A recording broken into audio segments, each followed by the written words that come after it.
Hard hitting vlogs. तो भाई दोस्तों, भाई आप जानते हैं कि उत्तर प्रदेश में चुनाव संपन्न हो चुके हैं और वे एग्जिट पोल आ चुके हैं 7 मार्च को, और उससे बिल्कुल क्लियर हो गया है कि 400 सीटों का दावा करने वाले ये नकली समाजवादी, भाई ये नकली समाजवादी फेक सोशलिज्म वाले, और भाई ये 400 सीटों का दावा करने वाले, और भाई ये गुंडई के पालनहार, और भाई ये माफियावाद के एडवोकेट, और भाई ये पोषक तत्व भाई ये गुंडों के, इनका सुपड़ा साफ होने जा रहा है। दोस्तों आपको पता होना चाहिए कि बीजेपी वहां पर 2/3 मेजोरिटी के साथ सरकार बनाने जा रही है, और ऐसा 30 सालों में, यानी कि 1984-85 के बाद पहली बार 25-30 सालों में ऐसा हो रहा है कि कोई सरकार दोबारा रिपीट हो रही है, और ये बिल्कुल क्लियर हो चुका है। हालांकि एग्जिट पोल्स में यानी कि करीब करीब 300 सीटें बीजेपी की दिखा रही हैं, लेकिन मैं अभी भी ये दावा कर सकता हूं कि बीजेपी 350 या 325 से ऊपर सीट जीतने जा रही है। दोस्तों आपको पता होना चाहिए कि ये कैसे कैसे लंबी छोड़ते थे ये समाजवादी,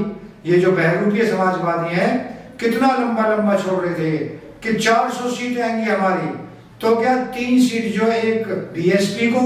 एक कांग्रेस को और एक आम आदमी पार्टी को दे रहे थे, 400 खुद जीत रहे थे, और बीजेपी को 0 सीट दे रहे थे। दोस्तों आप जानते हैं इनके दावे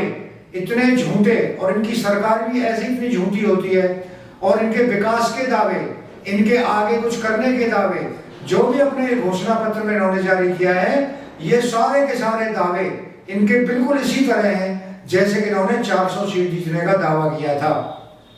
ये गुंडई के पोषक, ये माफियावाद के पालनकर्ता, भाई आप जानते हैं कि इनका तो काम ही ये है कि वे इधर से उधर चीजों को भटकाना और जाति और मजहब की राजनीति खेलना और जाति के आधार पर वोट बटोरना। आप जानते हो,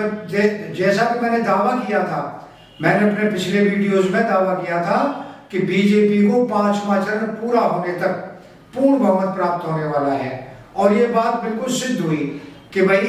5वां चरण समाप्त होने तक एग्जिट पोल्स में जो भी आंकड़े आए हैं, जो भी रुझान आया है, वो रुझान बीजेपी को 228 सीटें दिखा रहा था, और मैंने दावा किया था कि 5वें चरण में ही बीजेपी पूर्ण बहुमत प्राप्त कर लेगी। दोस्तों आपको पता होना चाहिए कि समाजवाद इस समय पूरी तरह बिखर चुका है, और 5 साल और बेरोजगार रहेंगे तो एक बचा खुचा समाजवाद भी समाप्त हो जाएगा, और बीजेपी 2027 में भी दोबारा सरकार बनाएगी, और 2032 तक वो सरकार चलेगी। दोस्तों आप जानते हैं कि समाजवाद वाले कैसे कैसे भाषण थे, आप जरा इनके भाषणों पर डालें नजर। यानी एक समाजवादी पार्टी का टिकट होल्डर जो चुनाव लड़ रहा था, वो कह रहा था कि मैं ब्राह्मणों को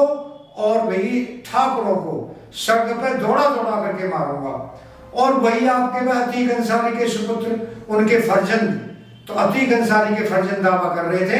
कि भाई हमारी सरकार बन रही है, और हम जो है जब तक ट्रांसफर पोस्टिंग नहीं होने देंगे, जब तक हम हिसाब किताब पूरा नहीं कर लेंगे, ये उसका कहना था। तो आप जानते हैं कि इनके जिस तरह की इनकी गुंडई पहले ही स्टार्ट हो चुकी थी, जिस तरह के बयान इनके पहले स्टार्ट हो चुके थे। अखिलेश यादव को आपने देखा होगा किस तरह पुलिस वालों को धमका रहा था, ए पुलिस वाले, ए फलाने, ओ ठिकाने, ओ पुलिस वाले, ओ बदतमीज पुलिस वाले, किस तरह से आदमी धमकी दे रहा था। आप क्या इसे ऑस्ट्रेलिया रिटर्न समझते हैं? यार ये अखिलेश यादव है ना, ये पढ़ा लिखा अनपढ़ है,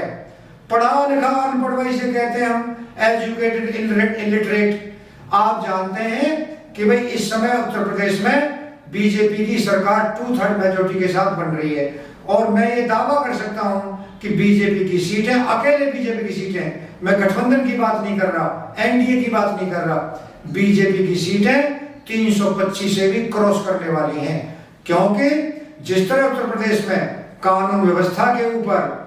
सुरक्षा के ऊपर, जिस तरह भाई जो सामाजिक कल्याण के कार्य हैं, जो विभिन्न योजनाएं चल रही हैं, उनके अंतर्गत जो लोगों को फायदा मिला है, उसके लिए लोगों ने एक तरफा वोट किया है, और खास तौर से हमारी बेटियां हैं, बहनें हैं, उन्होंने जिस तरह का भाई मतदान किया है, वो बीजेपी के पक्ष में एक तरफा मतदान किया है। दोस्तों आप जानते होंगे कि भाई समाजवादी पार्टी का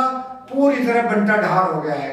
और समाजवादी पार्टी का उत्तर प्रदेश से सुपड़ा साफ हो गया है। दोस्तों आप जानते हैं इनका सुपड़ा साफ होना ही था भाई। जिस तरह से परिवारवाद इनके उसमें चल रहा है, जिस तरह से भाई गुंडई माफिया राज, जिस तरह के भाई जमीनों पर कब्जा, जिस तरह के भाई लूट खसोट, इसको लूट लिया उसको लूट लिया, जिस तरह से भाई थानों में थानेदार की नहीं चल रही है, समाजवादी पार्टी के कार्यकर्ताओं की चल रही है। वो थाना भी चला रहे हैं, वो कचहरी भी चलाते थे